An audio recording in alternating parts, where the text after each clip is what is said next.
Hey there, welcome back to Next Third, Best Third. I'm David Fenwick, your founder and your host. And today I get to have a discussion about fitness, health, exercise, and how it all interacts, right, with your cognitive, your emotional, your relationships, and even combating some of those identity issues that men fight with as they go through the different stages of their life. And I'm here to talk with Lamar Romero, my friend. Thank you, David. Thanks for having me, man. So great having you here. So Lamar and I became friends. We met at the gym. Met at our Brushy Creek Community Gym. That's right, little bitty gym.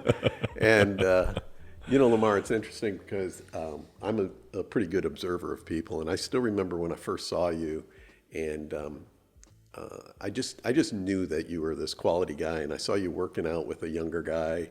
And I was like, going, man, you obviously were good for each other, but I knew that there was a kind of a mentoring thing and a coaching thing going on there. Sure, and, thank you. Yeah. But anyways, just kind of jump into a little bit about your journey in fitness and your journey with, taking care of yourself physically, and then how that plays out in your relationships with other guys. Yeah, it's become something that's really important to me now. I've gone through stages and seasons of my life where I was really out of shape. I look at pictures of myself in my 30s and I kind of go, who is that guy? Yeah. I wonder, my wife, who's very beautiful, very attractive, like, what is she doing with that guy? What did she see with What is she doing with this guy? You outkicked your coverage, as they say. Something triggered in my brain when I had my first child, Lyric. He's going to be 8 years old soon. That was the triggering for me, both in my business and myself, to go, okay, it's time to stop playing around. It's time to start getting serious about things. So that was at age 41? That was at age 41. Very good. Yep. At the time, I'd been sporadically working out. It wasn't something that was too important, but it was a little important. I deal with plantar fasciitis in my foot. I've never figured out how to get rid of it. It's now just something I deal with. I deal with the pain. But I found a group. I found a guy. I did CrossFit. So I did CrossFit 12 years ago at a CrossFit gym. When I joined CrossFit, I couldn't even run 200 yards without huffing and puffing and dying. And one of the gentlemen in there, a ranger, goes by the name of Brandon, kind of saw my struggles and would go, hey, man, we would finish the exercise. I'd be dead last. And he'd come back out and I'll run that last lap with you. Come on, let's go. Come on, Lamar. And that was kind of the beginning of me trying to get myself back in shape, where I'd fallen pretty far. Because it had been years. It had been years. At this particular season, it had been years, because 11 years ago would have been my late 30s.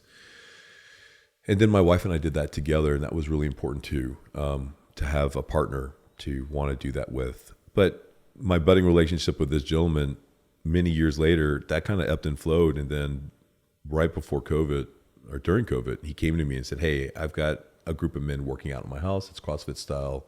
You're welcome to come. And that became a consistent part of my life now for 5 years. Every Monday, Wednesday, and Friday, even though I'm a business owner, on my calendar at 4:30 to 6:30, nothing gets in the way of that. 4:30 in the afternoon? 4:30 in the afternoon. We work out. Because you're freaking me out there. 4:30, I was thinking in the morning? Afternoon, yeah. In the afternoon, which is during the summer means 102, 103, 104 degrees. We have limited shade. We work outside. Yeah. But that has been, and I do miss it occasionally, but I try never to miss those Monday, Wednesday, Fridays. And then to what you're alluding to, one of the gentlemen I met in that group, a young man who when he first showed up the group was just skinny and kind of skinny fat. He was just going on his fitness journey. Yeah. And we became, I don't want to say friends, but better acquaintances. And I was like, hey, I really want to lift with somebody once a week. Would you like to do that with me? And so we made the commitment to go work out at our local gym once a week. We just do upper body workout that I've been doing since the 90s together, which is, call them pyramids. It's a pyramid of chest, a pyramid of biceps, triceps, and back. Get it done in an hour. Make yourself as sore as possible in that hour. Yeah. Go home, right? And so this young man has been doing this with me, and it's been just wonderful to see how his physical transformation has, and you've probably seen it too. I've seen it, yeah. His physical transformation is helping him in the other aspects of his life as well. So let's get back to that. I think it's really important for a man or a woman to take health and fitness seriously.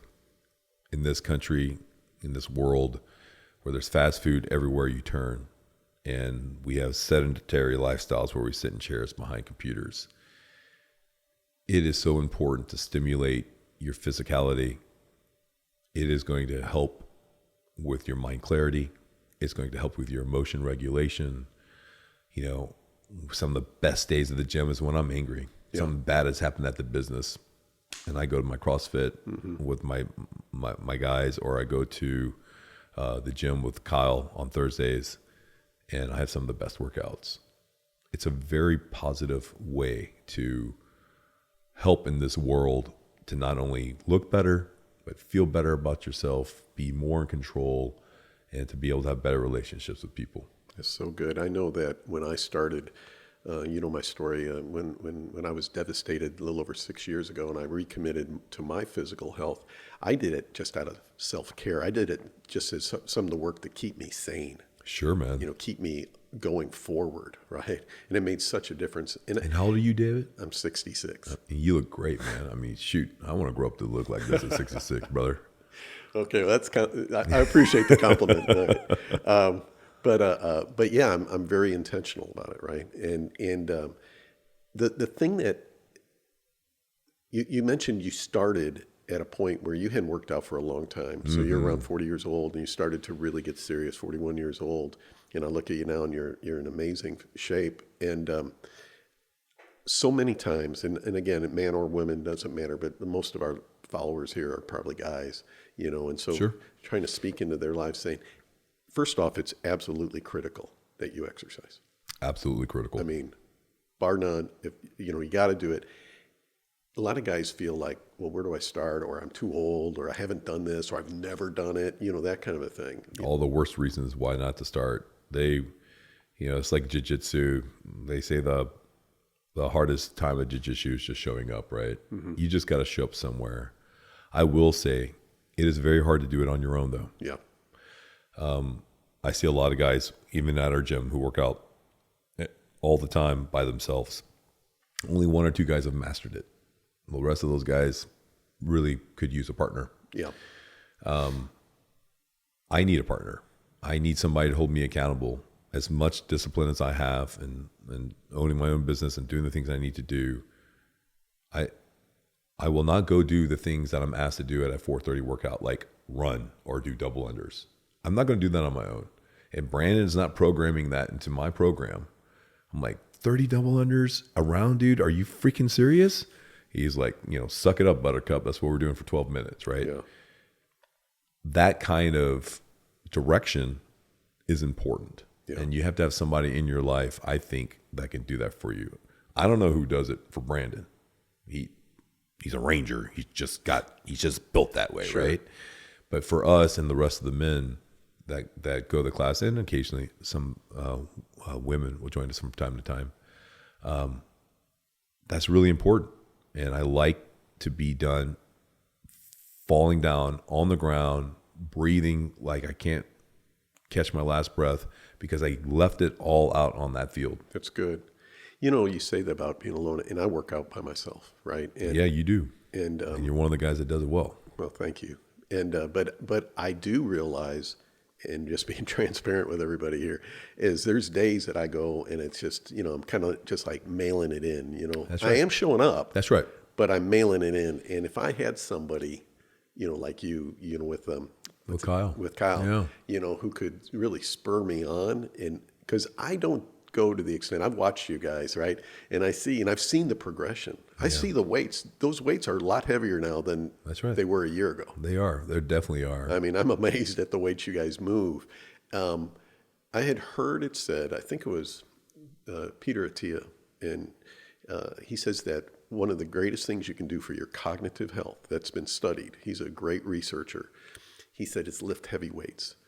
Our dementia and Alzheimer's is now called type 3 diabetes. I don't know if you knew that. Oh, wow. No, Yeah. I hadn't heard that term. Yeah, type 3 diabetes. And he says one of the greatest things to fight that, first off, number one is your volume of oxygen, right? Your VO2 max. Right. And he says the second is lifting heavy weights. And I listened to him on one podcast, and he kind of dug in deeper. And he said, no matter what you do at the gym, no matter what level you're at, right? If you're an older guy just starting and everything, before you leave, max out on something. Go lift the heaviest weight. It might be 20-pound curls for you, right? That might be your heaviest weight. That's right. But do it to failure. That's what we do, and that's our pyramid. Yeah. So we do a rep of 10, 8, 6, 4, 2. On chest, I do a little extra. I do a 10, 8, 6, 4, 2, 2. But I start mine 10 at 225 pounds, and I go by 20-pound increments to 245, 265, 285. Then I skip, and on my twos, I do 315 twice. Now, I'm a 265-pound man. Yeah. So as you might be saying, that sounds extraordinary, but it really isn't for a guy my size. No. It's a little bit above average. But it is imperative that we try to go to failure on everything. And we do the same thing for the biceps and the same thing for triceps. It doesn't take a research study for me to realize the content of health that comes from weightlifting. I'm glad there is. But yes, like lifting weights and giving it your all just does something in your mind. Look, like everywhere we look, there's comfort. It's so easy to be comfortable now. You know, we're sitting in an air-conditioned room. You go from to your air-conditioned car, and then we don't want to live with any discomfort. And it's really important to embrace it. Yeah. I embrace discomfort. I even intentionally try to add it in my life. I ride my bike to the gym. Sometimes I ride my bike to my buddy's house, who lives 10 miles away, before we go do an intense workout, because I want to stay a little uncomfortable, because that's how you're going to grow. So good. You know, we did another episode, Lamar and I, and we talked about conflict. And exercise is physical conflict. It is, very much so. You know, and to stress yourself and to deal with it. Because I remember in the previous episode, you were talking about when you and your wife would conflict over maybe the direction of your business or something, that you would, instead of being against each other, you would get on the same side and have a goal. And that's what a physical conflict is. Exercising is saying, hey, what's my goal? Right? That's right. And then doing the conflict, the hard stuff, having the hard self-communication. Sometimes you need somebody else, and I think I need to find myself a gym buddy. But I hope you can, man. I really do. We all need it. And, you know, me and Kyle were working out this last week, and he was kind of falling behind on chest where he normally is. And we were trying to pinpoint it. Well, has it been sleep? Has it been lack of nutrition? You know, what are those things? Well, sometimes just being there and doing the best you can, that's the win. Right. You don't want to get a habit of that. You don't want that to be the win every time. But if that's your win when you're restarting your program for a month or 3 months or 6 months, that's a win. Yeah. The consistency is a huge win. To build upon the consistency, to go past that, is where you kind of go into the next echelon of, all right, how am I going to continue to do this? By then, you're getting addicted to it. Right. You're getting I like to look at myself in the mirror now. There was many times along the years I haven't. Oh, you know, I understand. 6 years ago, 7 years ago, I looked at myself. I go, "Is this my future?" Right. Like, you know, and that's just one part of it that's important. But the reason why that's important is because it shows the results of the hard work. Yeah. It shows in a physical sense, okay, what I'm doing is working. You know, and there's more to that too. It's the discipline around, I do intermittent fasting now. I don't eat after 7 p.m. and I don't eat before 11. Right now I'm fasting. We're in a morning session, you and I'm still fasting. I'm in the alcohol business. So I know it's really bad for me. That's the conundrum of it all, right? Like I know that I'm an idiot every time I drink alcohol. But I really like it. So I limit it, and that's it too. It's like limiting. It's just having the discipline all around. From the nutrition standpoint, I eat whatever I want in that 8-hour window. For the most part, I'll finish my meal with a chocolate chip cookie sometimes or something. Sure. But between those hours, I really try not to eat, and that's helped me not only with my sleep, but it's also helped me. I had really bad digestion problems. I used to be on Prilosec. I'm no longer on Prilosec. I haven't been on Prilosec for years. Like I don't have the indigestion like I used to, and I think it's a very important part of science that's just kind of being rediscovered now. Intermittent fasting, I think you and I do it the same way. My last meal is 7 at night. Yes, sir. And I don't eat until, usually I don't eat. Sometimes I meet a lot of guys, so sometimes I have breakfast with a guy at 8. Sure. So sometimes I'll only go from 7 to 8. But if I'm not having a breakfast meeting with somebody, I don't eat till probably like 10:30 or 11. Yeah, the 16 hours seems to be the safest window. I know that I can stretch it to 18. Yeah. Like I just heard my stomach gurgle. I can stretch it to 18, but I don't want to do more than that. No. But we talk about comfort and discomfort. For the longest time, I forgot what it felt like to be hungry. Yeah. I was so used to just reaching for food or milk or something Right. at any point of the day until I learned about this technique. And now I realize it's okay to be hungry. Mm-hmm. For the first month or two when I did this, I was cranky. I was hangry. Sure. But I've learned to regulate that emotion as well. I can be hungry like I am right now and be completely fine.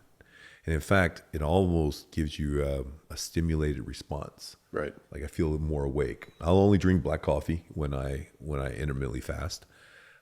Because same way. Yeah, those calories, it's like 2 or 3 calories in a coffee. And it's 4 calories. I don't know, but they say you have to have less than 50.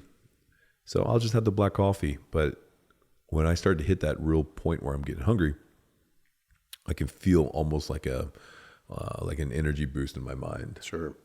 You know, our followers are all different ages, they're men and women, but specifically want to speak to that guy who's 49 and older. Yeah, living their best third, right? That's right. And address that comfort thing, because the thing that breaks my heart, it really does, and it motivates me, is when I see guys my age and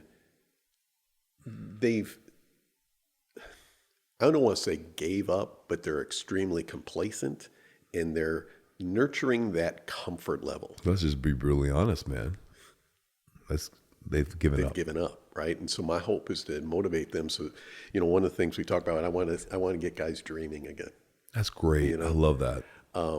When I was a boy, one of my goals that I had 3 things I wanted to do. I wanted to be a sports broadcaster. I wanted to have my own TV talk show. And I wanted to be an actor, right? Nice. And so I don't know about the sports broadcasting part, but I have my own talk show. And 2 weeks ago, I started acting lessons. Oh, that's so great, Isn't man. that cool? That is so cool. I love that. So pursuing dreams at whatever age. I think that's beautiful. I've told my wife I want to take. I have a good speaking voice. I've been told that by many people. Great voice. But I don't have a good singing voice, and I want to take singing lessons. Yeah. But I'm waiting until some timings are different. But that's important, man. Like that's it. Our life doesn't end when we retire, David. No. Our life doesn't end when we turn 50 or 55. I can still remember being a kid thinking, man, I'm going to be 50 next year. Wow, it's so old. I don't feel old at all, man. No. I feel alive. And you are very much so. And it's obvious to anybody who's around you. And it's just like, wow, I can feel this way at 60 or 70 or 80. You got to have those role models in your life, though, right? Like you are a role model for us, for men in their mid 60s. I mean, you are. I got a couple of guys that work out with me in Brandon's group that are a decade older than me. And, they are just a mentor to me. It's like, that's awesome. You're doing rope climbs better than I am. Right. And you're 10 years older than me. Yeah. It's amazing. So it is very important. And The physicality and the working out goes along with this theme of just not giving up. And listen, if you're watching this today and you're like, oh my God, I just realized I've given up. That's okay. Wake up tomorrow and put a plan in place. That's right. Start right now. Start right Figure now, it out. because that's it. It's just, you have to be consistent, and you got to get uncomfortable, and you've got to find your new discipline, and you've got to find a reason why you're doing it. So good. And for me, again, it really wasn't to look better or feel better, or even for my wife. I saw my child, and I went, shit, I'm a little older having him at 41 years old. I had the second one when I was 43, and I want to live a long life for them. Come on. And my father, I love my father. My dad would probably never see this podcast. He's still with us, but he was an obese man growing up. His voice is an octave lower than mine, David. But he was very obese, and I can remember kids asking me at school, why is your dad so fat?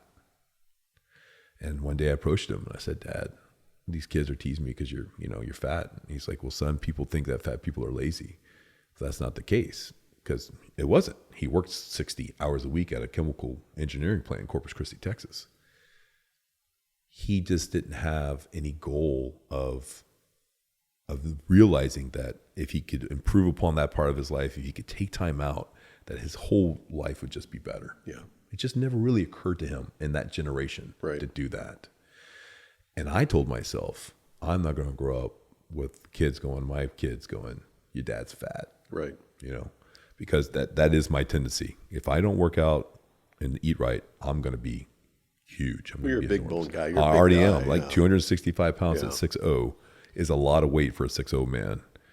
But I hold it well because of my physicality but that's the thing. But I'm sorry, you were going to say something. Oh, I was just a little sidebar. I was going to say I've got 6 kids, and I had my youngest at age 48. Damn. Yeah. So you have nothing. Dang, man. But one of the things too is it's setting goals, right? Again, it's being honest with yourself. Examining your life where you are right now, making honest appraisal, and then living with intentionality. Anybody can change their life, their physical life, right now.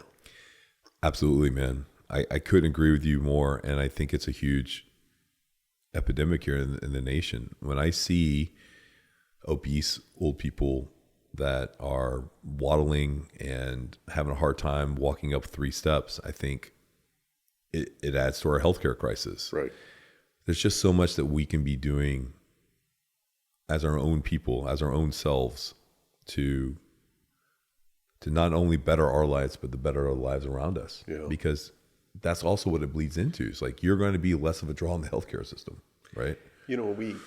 I've had multiple nutritionists and trainers here, and we've talked about, foods you should avoid and things you should do. But you and I talked earlier, and one of the things that kind of got me thinking and excited to talk to you about working out was how it affects your emotions, your emotional well-being. Speak into that, because I think that is critical, because it's hard to dream, it's hard to believe and have hope sometimes, and it's all tied to that emotional well-being. Well, I think it stems down to, as human beings, we want to be of service, we want to accomplish. So I know that when I go do that 4:30 workout on a Monday, I did what I told myself I was going to do, and I did it, and I did it to the best of my ability. I came home. I mean, during the summer sometimes, I'm so rancid. My wife's like, immediately go to the shower, right? Like, these are hard workouts. For me, some of the men that go, they do a great job, but they're not going to leave it all on the field, right? So there's varying degrees of this, but emotionally, it has helped me regulate, because I find that I'm just not quick to anger. I find that I'm a lot more calm in a stressful situation. I can't really explain all that, the science behind it. We're not qualified for that. Yeah, I'm not as studied as you are, and don't have the podcast and nutritionist, but I know from my own personal experience, from a Gestalt standpoint, that I'm much better emotionally regulated when I'm working out versus, and there's sometimes I'll take a whole week off. Maybe I'll go on vacation and I can feel and see the difference. It was interesting, again, going back to the experience I had, 6.5 years ago when my wife left, and I was so devastated. Working out became a lifeline for me, right? It really did. It kept me hopeful, and it kept, and it made me where I know, it just kept me connected, Yeah. And I Because you're doing something for yourself. Yes, because I could have been pitying myself. You were digging yourself out of the abyss. That's right. That's exactly right. And I realized that my physical condition was absolutely critical for my relationships with my kids, my relationships with other people, my relationship with God, my relationship all over the place, right? And then the natural thing, once I started really working out, then nutrition came in. Yep. Because I wanted to take care of That's myself. correct. So I stopped eating crap. Yep. And being very, very diligent. But really more than anything else is I realized that for me emotionally as a man or woman, but for me emotionally as a man, it saved my life. It does. It can have a profound effect that way, because when you look at the downward spiral and you think about downward spiral, it gets easier and easier and you go faster and faster down. Yeah. But the reverse is the same on an upward spiral. It's really hard to get that sucker going. But once you do, it gets just a little easier every day until you're just going higher and higher with little effort. What you said was perfect. Like when I started working out with Brandon and the guys, I wasn't doing intermittent fasting. I've only been doing it for like 2 or 3 years. Yeah. You build upon little things that you figure out. For me, another thing that I decided to do about 3 years ago now was TRT, or testosterone replacement therapy.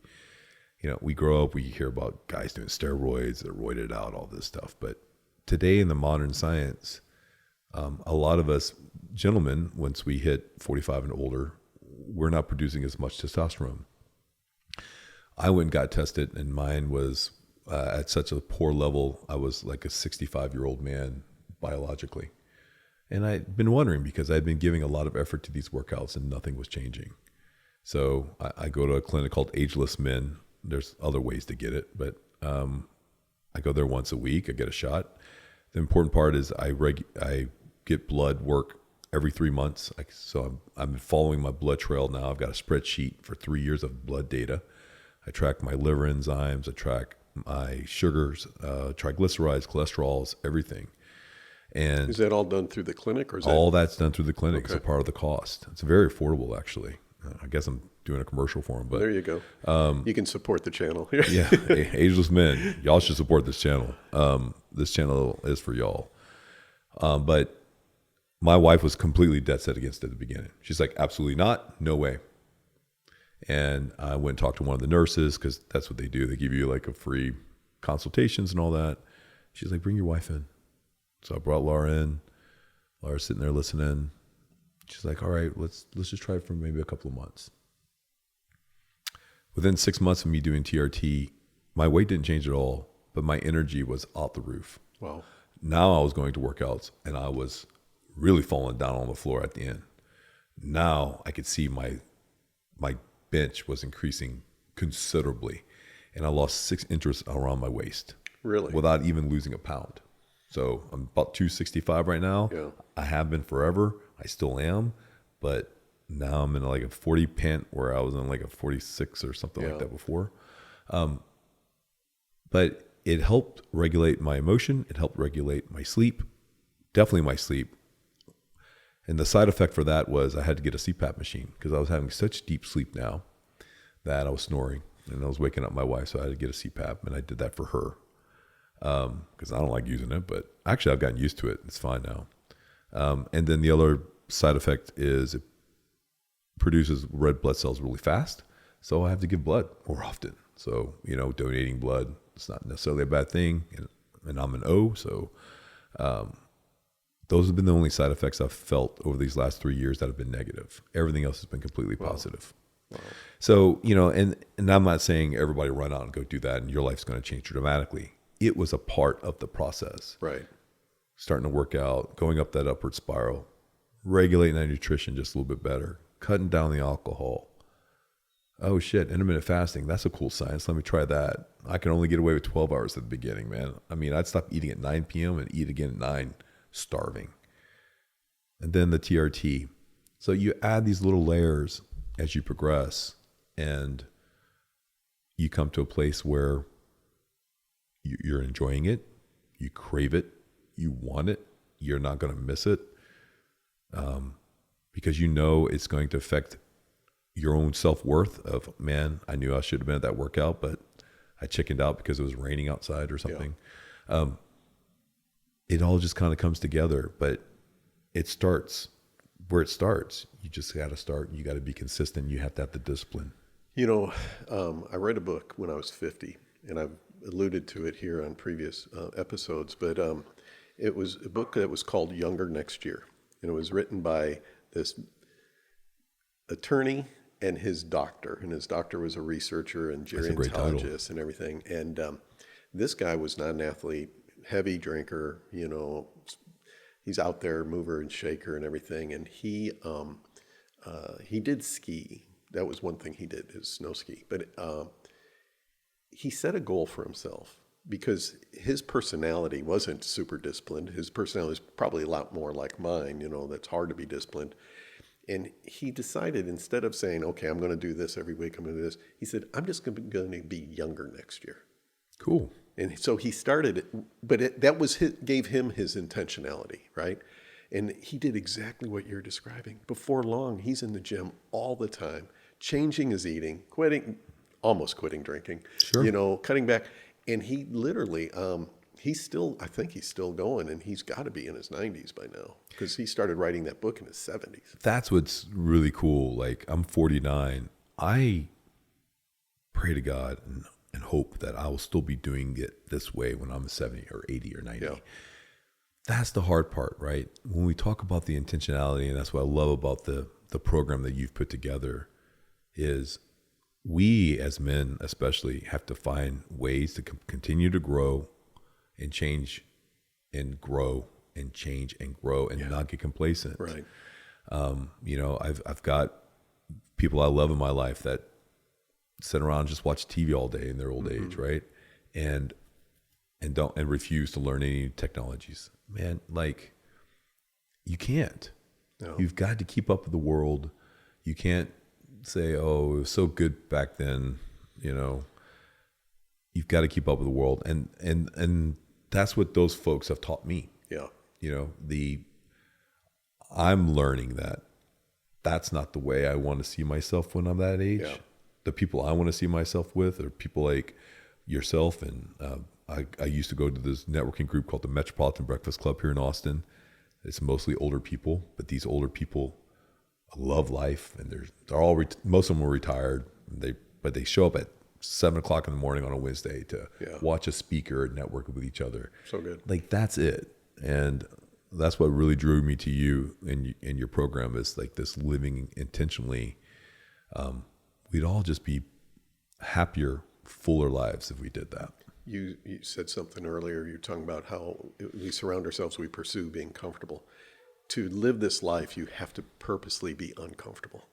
Yeah. You've got to challenge yourself. You've got to challenge yourself. You've got to live with a little discomfort, man. Yeah. You know, a good example, you know, like my family would like to camp. Well, we did tent camping for a while, and that was way too uncomfortable, right? So now we're in an RV. There you go. Yeah. But even though we're in the RV and it has air conditioning, we don't need to be running that air conditioning just because it's a little hot in there. Right.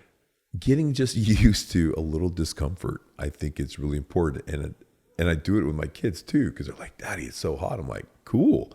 Go outside in the shade and run around. I don't know, but we're not going to sit here on a tablet in an air-conditioned RV when we're out in nature, right? So I add a little bit of discomfort in my life just to make sure that I just don't get complacent. Yeah. Well, that's where things like fasting That's where things like, cold plunges for some people. And, Cold plunges, I've tried it. Yeah. I mean, I'm not very good at it, but no, I'm not either. I can do it for a little bit. Yeah. But it regulates your mood too. Like, let's say you go to a hotel on a vacation and I don't know, the temperature's not perfect. I've seen people be like, I cannot believe my bed wasn't made perfectly and it's not the perfect temperature in here. You have a little bit more of a tolerance to discomforts that you approach in your life that allow you to be a better human being about it. Yeah. Right. In my circles, we call that having grace. Having grace. Having Absolutely. grace towards people and towards life itself. There's another term that we use about being in church. We use this term testimony, right? And testimony is things that you've done, that you've built upon, things that have happened in your life. And I challenge guys all the time, don't be living on yesterday's testimonies. Yeah, that's good. That's great you have them, but let's create more testimonies. Yeah. And that's where being intentional is. I want my story, whether it's you that I inspire, whether it's my own kids, whoever it is, I want them to look at me, not for my sake. I want them to look at me and say, man, if he can do it, I can do it. That's right. Right? That's right. And that's what this whole platform's about. Absolutely. I love that. I love that. It's about it becoming an example for other people to see and showing people the way. Yeah. And we all have the capacity to do that. You don't need to be smart or physically gifted or any of that. Like, you just have to make the decision that the way you're living is probably not the best, and you should start investing more in your life again and rediscovering what it is that makes you passionate to be here. So good. So good. I've so enjoyed getting to know you and just becoming your friend. And, I've observed you, at the gym, and I see that you really do live your message out, and I know, none of us are perfect. We all got our challenges, but one of the things that I getting to know you now more and more is that you're an inspiration because you're being real and you're being honest. I think that honesty, one of the things in acting class that they tell us is you need to live truthfully in an imaginary world. Oh, wow. Isn't that cool? That is cool. I've never done acting classes, but that's and that's being honest in a moment that is fabricated. Then fabricated, right? But being honest, being truthful. I've learned the hard way that living your life brutally honest is the easiest way to live. it might seem a little, It's, before my wife, I had a good relationship with a gal, and I did some infidelity. And I'll never forget getting caught on all that and then thinking, why can't I just be brutally honest about what it is I'm thinking or doing or whatever? And I made that decision back then before I met. I remember saying the next gal I meet is going to be the beneficiary of this. That's so good. And that became Laura, my current wife. Been married we've been together for 22 years. And I've just found that's it. Like, you got to be brutally honest. I've looked in the mirror many times gone, you're a fat son of a bitch. You need to start working on this. You need to start changing your life.